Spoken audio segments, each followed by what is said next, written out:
ನೋಡಿ ಇವಾಗ agriculturally basics ಬಗ್ಗೆ ತಿಳ್ಕೊಳೋಣ. ಅದು ಏನೇನ್ ಬೇಕಾಗುತ್ತೆ, ಏನೇನ್ರ ಮೇಲೆ ನಾವು ಅವಲಂಬಿತವಾಗಿರ್ತೀರಿ ಅಂತಂದೇಳಿ, ಡಿಪೆಂಡೆಂಟ್ ಆಗಿರ್ತೀರಿ ಅಂತ. ಇದು ಮೇನ್ ಬೇಕಾಗಿರೋದು ಫೀಲ್ಡ್ ಯಾರ್ಡ್ ಮೆನ್ಯೂರ್. ಇದನ್ನೇ ನಾವು ಸುಮಾರು ಜನ ಇವಾಗ ಏನ್ ಮಾಡ್ತಾರೆ, ಒಳ್ಳೆ ಹೈಟೆಕ್ ಫಾರ್ಮಿಂಗ್ ಅಂತಂತೆಲ್ಲ ಮಾಡಿ ತಿಪ್ಪೆ ಗೊಬ್ಬರ ಹಾಕ್ದೇನೆ ಒಳಗಡೆ ಬರೀ ಏನೋ DAP ಕಾಂಪ್ಲೆಕ್ಸ್ ಫರ್ಟಿಲೈಸರ್ಸ್ ಹಾಕ್ಬಿಟ್ಟು ಪೇಪರ್ ಹಾಕಿ ಬೆಳೆ ಹಾಕ್ತಾರೆ. ಒಂದು ತಿಂಗಳ ತನಕ ಬೆಳೆ ಚೆನ್ನಾಗಿರ್ತದೆ, ಆಮೇಲೆ ನೋಡಿ ಕೊಡ್ತದೆ ಕೈ, ಆಮೇಲೆ ಸುಬ್ರಹ್ಮ ಅಂದ್ರೆ ಎದ್ದೇಳಕ್ಕಾಗಲ್ಲ. ಸೊ ತಿಪ್ಪೆ ಗೊಬ್ಬರ ಬೇಕೇ ಬೇಕು.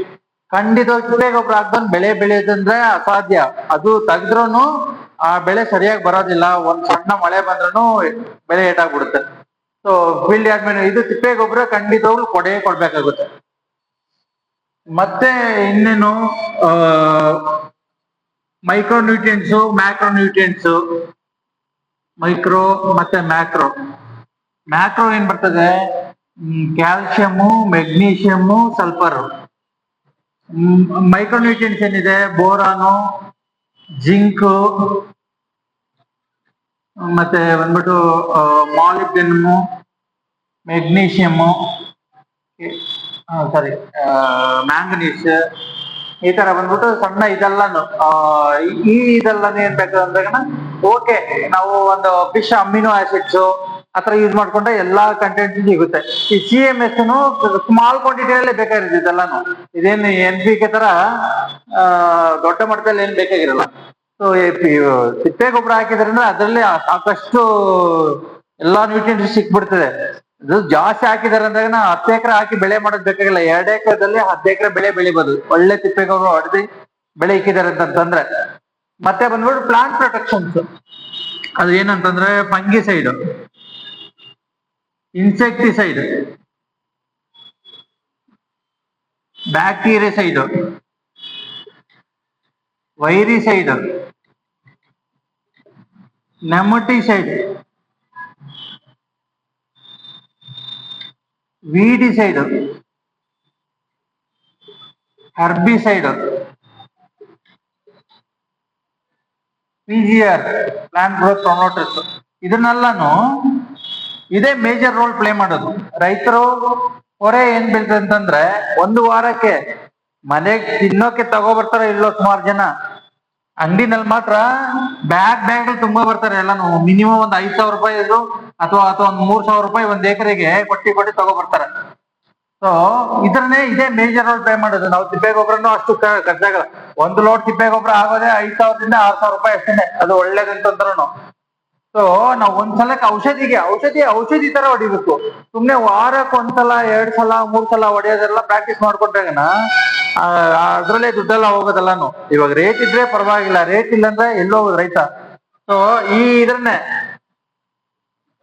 ಆದಷ್ಟು ನಾವು ಕಡಿಮೆ ಮಾಡಬೇಕು. ಒಂದು 50% ಕಡಿಮೆ ಮಾಡಕ್ಕೆ ನೋಡ್ಬೋದು. ಏನ್ ಮಾಡ್ಬೋದು, ಆಯಿಲ್ಸ್ ಸ್ಪ್ರೇ ಮಾಡ್ಬೋದು, ಮಜ್ಜಿಗೆ ಸ್ಪ್ರೇ ಮಾಡ್ಬೋದು, ಬೇರೆ amino acids, fish amino acids ಆಗ್ಲಿ ಅಥವಾ ಎಗ್ ಲೆಮನ್ ಅಮಿನೋ ಆಸಿಡ್ಸ್ ಆಗ್ಲಿ ನಾವೇ ಮಾಡ್ಕೋಬಹುದು. ಏನು ಕೆಲಸ ಇರಲ್ಲ, ರೈತರೆಲ್ಲ 24 ಇದು ಆಫೀಸರ್ ತರ ಕೆಲಸ ಮಾಡೋದು ಏನು ಬೇಕಾಗಿರಲ್ಲ. ಯಾವಾಗೂ ಫ್ರೀನೇ ಇರ್ತಾರೆ ಮ್ಯಾಕ್ಸಿಮಮ್. ಕೂತ್ಕೊಂಡು ಏನಿಲ್ಲ, ನಿಂಬೆ ಹಿಂಡೋದಕ್ಕೆ ಏನು ಜಾಸ್ತಿ ಖರ್ಚಾಗೋದಿಲ್ಲ, ಏನು ಇಲ್ಲ. ಅದು ಮನೆಯಲ್ಲಿ ಕೂತ್ಕೊಂಡು ಸ್ವಲ್ಪ ಹೊತ್ತು ಸ್ಪೆಂಡ್ ಮಾಡಿದಾಗನ ಬೆಳೆ ಪೂರ ಇಟ್ಕೊಳೋದಕ್ಕೆ ಒಂದು ಗ್ಯಾರಂಟಿ ಸೋರ್ಸ್ ಸಿಗುತ್ತೆ. ಸೊ ಇದಾದ್ಮೇಲೆ ಬಂದ್ಬಿಟ್ಟು ನಮ್ಗೇನು ವೆದರ್ ಎಲ್ಲ ನಮ್ ಕೈಯಲ್ಲಿ ಇರಲ್ಲ. ಅದು ವೆದರ್ ತಿಪ್ಪೆ ಗೊಬ್ಬರ ಹಾಕಿದ್ರೆ ವೆದರ್ ಎಷ್ಟು ಮಳೆ ಬಂದ್ರೂ ಗಿಡ ನಿಂತಿರ್ತದೆ. ಅದೇ ಬರೀ ಮೂಟೆ ಗೊಬ್ಬರ ಹಾಕಿದ್ರೆ ಬೆಳೆ ನಿಲ್ಲಲ್ಲ. ಒಂದ್ 3-4 ದಿನದಲ್ಲೇ ರೋಗಗಳೆಲ್ಲ ಬಂದ್ಬಿಡುತ್ತೆ. ಅದು ನೀವೆಲ್ಲ ನೋಡಿರ್ತೀರ, ಎಕ್ಸ್ಪೀರಿಯನ್ಸ್ ಮಾಡಿರ್ತೀರ. ಅದಾದ್ಮೇಲೆ ರೇಟ್ ಏನಿದೆ, ಸಪ್ಲೈ ಜಾಸ್ತಿ ಇದ್ರೆ ಮಾರ್ಕೆಟ್ಗೆ ರೇಟ್ ಆಟೋಮೆಟಿಕ್ ಕಡಿಮೆ ಆಗುತ್ತೆ.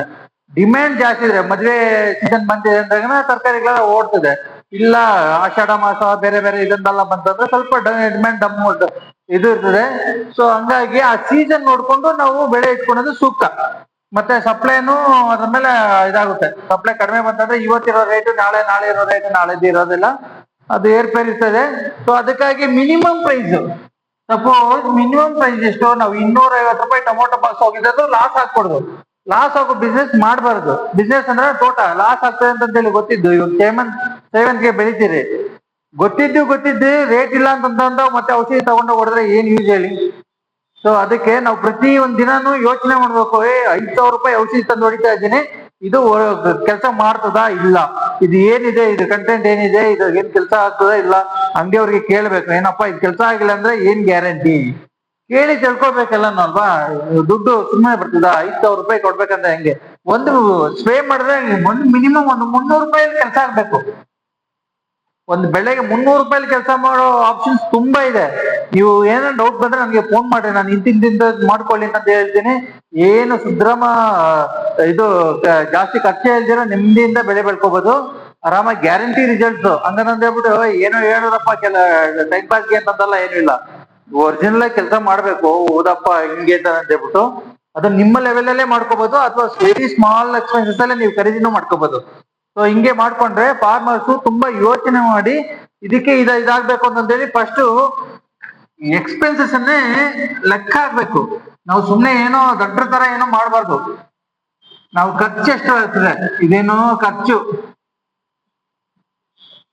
ಮತ್ತೆ ಬಂದ್ಬಿಟ್ಟು ಇದು ಲಾಭ ಏನ್ ಬರ್ತದೆ, ಇದನ್ನೇ ಲಿಸ್ಟ್ ಮಾಡ್ಕೋಬೇಕು. ಯಾರು ಮೇಂಟೈನ್ ಮಾಡೋದು ಮ್ಯಾಕ್ಸಿಮಮ್ ಏನೋ ಬಂದ ಶಿವ ಹೋದ ಶಿವ ಅಂತಂದೇಳಿ ಹೊಡೆಯೋದಕ್ಕಿಂತ ಇವಾಗ ಇದೆಲ್ಲಾನು ಒಂದು 10,000 ರೂಪಾಯಿ ಬಂದಿ, ಅದ ಖರ್ಚೆಲ್ಲ ಒಂದು 10,000 1 ಲಕ್ಷ ಬಂದಿ, ನಮ್ಗೆ ಇಳುವರಿ ಲಾಭ ಅನ್ನೋದು ಒಂದು 50,000 ಬಂದಾಗನ ಎಲ್ಲೋಯ್ತು, ನಮ್ಮ ಕೆಲಸನೂ ಕೌಂಟ್ ಮಾಡೋದಿಲ್ಲ ಅದ್ರಲ್ಲಿ. ಸೊ ಅದಕ್ಕೆ ಲೆಕ್ಕಾಚಾರ ತುಂಬಾ ಕೇರ್ಫುಲ್ ಆಗಿ ನೋಡ್ಕೋಬೇಕು. ನಾನು ಎಲ್ಲಾನು ಈ ತರ ಎಲ್ಲ ಮಾಡಿದ್ರೆ ಸರಿಯಾಗಿ ಎಲ್ಲ ತುಂಬಾ ಲಾಸ್ ಮಾಡ್ಕೊಂಡಿದ್ದೀನಿ. ಸೊ ಅಟ್ಲೀಸ್ಟ್ ಕೆಲವರು ಯಾರ್ಯಾರು ಮಾಡ್ತಾ ಇಲ್ಲ ಅವರೆಲ್ಲ ಮಾಡ್ಕೊಂಡ್ರೆ ತುಂಬಾ ಅನುಕೂಲ ಆಗುತ್ತೆ. ಯಾರಿಗಾದ್ರೂ ಡೌಟ್ ಬಂದ್ರಾಗನ ಇದ್ರಲ್ಲಿ ಬೇಸಿಕ್ಸ್ ಅಲ್ಲಿ ಏನಾದ್ರು ಡೌಟ್ ಬಂದ್ರಾಗನ, ಅಥವಾ ಏನಾದ್ರು ಫಂಗಿಸೈಡ್ ನಾವೇ ಹೆಂಗ್ ಮಾಡ್ಕೊಳೋದು, ಅಥವಾ ಇನ್ಸೆಕ್ಟಿಸೈಡ್ ಹೆಂಗೆ, ಬ್ಯಾಕ್ಟೀರಿಯಸೈಡ್ ಏನು, ವಿಟಿಸೈಡ್ ಯಾವ ತರ ಅಂತೇಳಿ ಏನ್ರ ಬಗ್ಗೆ ಆದ್ರೂ ಡೌಟ್ ಬಂದಿದೆ ಅಂತಂದ್ರೆ, ಅಥವಾ ಡೈರೆಕ್ಟ್ ಆಗಿ ಕಂಪನಿಗಳಿಂದ ಖರೀದಿ ಮಾಡೋದಕ್ಕೆ ಆಪ್ಷನ್ಸ್ ಬೇಕು ಅಂತಂದ್ರೆ ನನ್ನ ನಂಬರ್ಗೆ ಫೋನ್ ಮಾಡ್ಬೋದು ನೀವು. ನನ್ನ ನಂಬರ್ ನೋಟ್ ಮಾಡ್ಕೊಳ್ಳಿ, 9141000020. ಏನೇ ಡೌಟ್ ಬರ್ಲಿ ಫೋನ್ ಮಾಡ್ರಿ, ಫ್ರೀಯಾಗಿ ಮಾತಾಡ್ಬೋದು. ಅದಕ್ಕೇನು ಇದೇನು ಸಂಕೋಚ ಏನು ಮಾಡೋದೇನು ಬೇಕಾಗಿರಲ್ಲ. ಮಾತಾಡೋಣ, ಲಾಭದಾಯಕ ಕೃಷಿ ಮಾಡೋದಕ್ಕೆ ಪ್ರಯತ್ನ ಮಾಡೋಣ. ಸುಮ್ನೆ ಯಾರೋ ಹೇಳ್ತಾರೆ ನಾವು ಯೂಟ್ಯೂಬ್ ಅಲ್ಲಿ ಹಾಕಿರಪ್ಪ, ಅದು ನೋಡಿದ್ರಿ ಇದು ನೋಡಿದ್ರಿ ತಂದಿ ಹೊಡೆದ್ರಿ ಏನು ಬಂದಿಲ್ಲ ಅಂತಂದೇಳಿ ಸುಮ್ನೆ ಆಗ್ಬಾರ್ದು. ಕರೆಕ್ಟ್ ಆಗಿ ಕೆಲಸ ಮಾಡ್ತಾ ಇದೆಯಾ ಅದನ್ನ ತಿಳ್ಕೊಬೇಕು. ಅದ್ರ ಬಗ್ಗೆ ಎಲ್ಲ ಮಾಹಿತಿಗೂ ನೀವು ಫೋನ್ ಮಾಡಿ ಈ ನಂಬರ್ಗೆ, ನಾನು ಕೈಲಾದಷ್ಟು ವಿವರಣೆ ಮಾಡ್ತೀನಿ.